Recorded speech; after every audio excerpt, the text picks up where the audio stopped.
Welcome à tous, aujourd'hui nous nous trouvons dans le bois de Vincennes et avant de commencer cette vidéo, je vais vous expliquer les règles de ce qu'est le GeoQuiz. Je suis allé à la rencontre de 3 personnes pour les interroger sur des questions de géographie. Je leur ai posé 7 questions sur un thème choisi, nord ou sud. En soi, 7 questions, 3 personnes, un thème, un vainqueur. Qui sait qui va gagner ? La réponse tout de suite. Ah oui, et le gagnant repart avec un chèque cadeau. Voilà. Alors là, je suis avec... Raphaël. Et je suis avec... Ilias. Et je suis avec... Naïla. Première question. Quel pôle, selon vous, est le plus froid ? Le pôle nord ou le pôle sud ? Moi je dirais le pôle sud. Sans Pôle sud ? I think each pole has the same because it's like the sun, how is floating in it, and that's why we call it pole because it's the top and the bottom. There's not much sun on it, so I think the both. But if it's a trick question, It's not both. You have to choose between two. north one. Pôle Nord. La bonne réponse était le pôle sud. Le pôle Nord est en fait un immense bloc de glace sur l'eau qui fond en partie l'été. La glace a plutôt tendance à réfléchir les rayons du soleil, tandis que l'eau absorbe ces rayons solaires et les restitue sous forme de chaleur dans l'atmosphère. Le pôle Sud, quant à lui, est un continent avec un sol rocheux sur lequel repose une couche de glace de plusieurs kilomètres. Les rayons solaires ne pénètrent pas la glace et la roche en dessous peut donc conserver sa froideur, un peu comme un congélateur. C'est comme ça qu'on se retrouve avec une moyenne de moins 34 degrés au pôle Nord et de moins 65 degrés au pôle Sud en hiver. Question numéro 2. Selon vous, c'est un pays de l'hémisphère Nord ou un pays de l'hémisphère Sud ? Je dirais de l'hémisphère sud. I'll be honest with you, this is the first time I see that flag.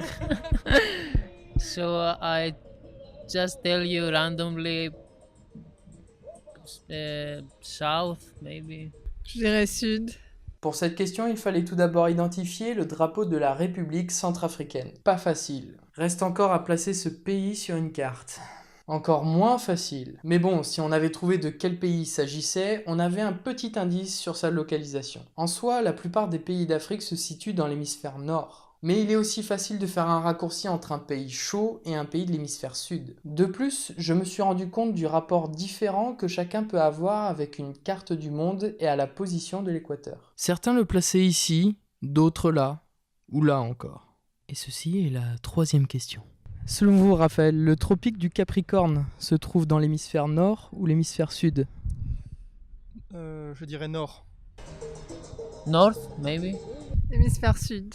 La bonne réponse était l'hémisphère sud, mais cela soulève une autre question. C'est quoi un tropique ? Et qu'est-ce que ça indique ? Non, parce qu'on est tous d'accord pour dire que l'équateur, tout le monde connaît. C'est vrai, c'est bien foutu. Les mecs, ils ont pensé à une ligne imaginaire qui fait le tour de la Terre en son centre. Mais les tropiques, eh bien le tropique du Capricorne est un parallèle, tout comme l'équateur.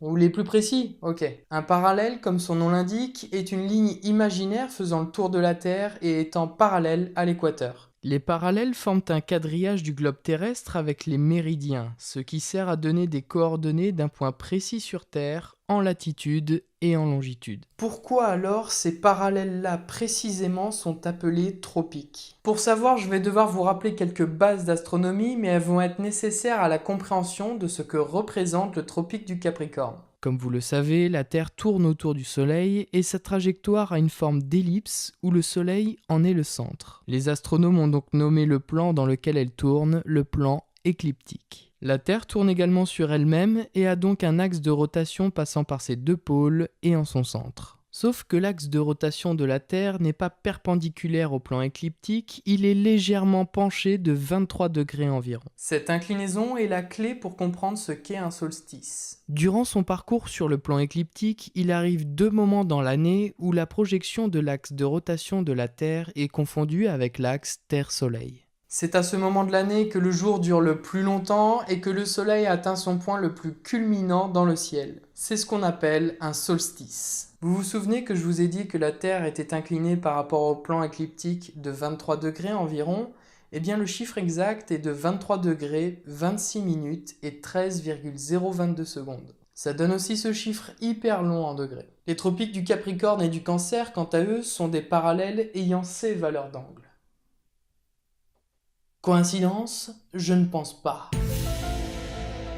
Pour connaître la position exacte du Soleil lors d'un solstice, il suffit de faire un calcul très simple. La colatitude plus l'inclinaison de l'axe terrestre nous donne le point culminant du Soleil. La colatitude, c'est tout simplement l'angle complémentaire à celui de la latitude d'un point donné pour atteindre les 90 degrés maximum. Dans le cas du tropique du Capricorne, cela nous donne ceci pour la colatitude, plus l'inclinaison terrestre qui ne change pas, soit un résultat de 90 degrés. Alors que veulent dire tous ces chiffres et ce calcul? Eh bien tout simplement que c'est lors du solstice de décembre que l'on peut apercevoir sur le tropique du Capricorne le soleil pile au-dessus de notre tête. Et il se passe exactement la même chose dans l'hémisphère nord lors du solstice de juin sur le tropique du Cancer. Voilà ce qui rend les tropiques si particuliers, une position unique du soleil seulement une fois l'année pour chaque tropique. Question numéro 4. Alors selon vous, Pyongyang est la capitale de la Corée du Nord ou de la Corée du Sud?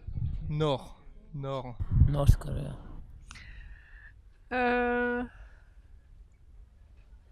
One eternity later. Corée du Nord? Pyongyang est la capitale de la Corée du Nord et signifie littéralement la localité calme.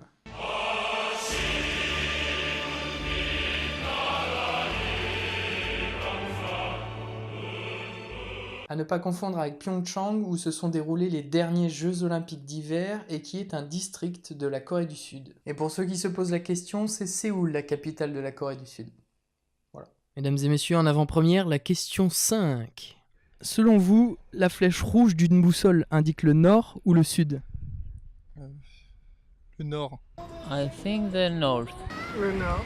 Effectivement, c'est le nord. La question peut paraître simple, mais comment une boussole vous indique toujours le nord? Eh bien, à l'origine de tout ça, il y a le noyau externe de la Terre qui est constitué principalement de fer et de nickel sous forme liquide. La rotation de la Terre sur elle-même va alors mettre tout ce fluide en mouvement qui, par effet dynamo, va engendrer une induction électromagnétique gigantesque et former le champ magnétique terrestre. Ce champ magnétique terrestre se comporte comme un aimant permanent, avec un pôle magnétique sud qui correspond quasiment à notre pôle nord géographique et un pôle nord magnétique qui correspond à notre pôle sud géographique. L'aiguille d'une boussole étant magnétisée, elle va alors s'aligner sur les lignes de force du champ magnétique terrestre. Les pôles opposés d'un aimant s'attirant, il est donc naturel que le pôle nord de l'aiguille, souvent symbolisé en rouge, soit attiré par le pôle sud magnétique de la Terre, situé quasiment au pôle nord. Numéro 6. Oui, c'est la question numéro 6. Alors, selon vous, Raphaël, le Venezuela se trouve dans l'hémisphère nord ou l'hémisphère sud? L'hémisphère sud. I think south, but I'm not sure. No. I don't know. What is your answer? In the middle. No, you have to choose. Okay, south. Nord? Bon, j'avoue, c'était une question bien piège, vu qu'il y a moins de 450 km entre la pointe du Venezuela et l'équateur. La question finale, la question 7. La langue espagnole est plus parlée en Amérique du Nord ou en Amérique du Sud? Attendez, je dirais en Amérique, 2 hours later. je dirais Amérique du Sud. Moi. South America. South, yes. South? Amérique du Sud.